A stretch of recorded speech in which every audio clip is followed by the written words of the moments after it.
આજે સ્થાનિક સ્વરાજ્યની ચૂંટણી પોતાનો હક અને ફરજ નિભાવી મતદાન કરવાનો દિવસ વહેલી સવારે 7 વાગ્યાથી જ મતદારો તમામ મતદાન મથક પર મતદાન કરવા માટે ઉમટી રહ્યા છે। ત્યારે વોર્ડ નંબર 10ના ઉમેદવાર મમતાબેન વ્યાસ પણ રામેશ્વર વિદ્યાલય ખાતે પહોંચ્યા છે અને મતદાન કર્યું છે।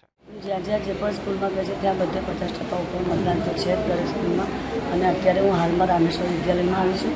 અહીંયા પણ 50% જેટલું મતદાન છે અને સારી રીતે બધાએ મતદાન કર્યું છે અને મને આશા છે કે અમારી બહુમતી આવશે। ખાસ કરીને કે અત્યારે તાપમાન વધી રહ્યું છે અને પબ્લિકનો ઘસારો ઓછો જોવા મળી રહ્યો છે, શું વ્યવસ્થા કરવામાં આવી છે તંત્ર તરફથી? તાપમાનના લીધે પબ્લિક બહુ બહાર નીકળતી નથી, પણ અમને એવી આશા છે કે 4 વાગ્યા પછી તો બધી પબ્લિક દર વખતે નીકળે છે એમ નીકળશે જ।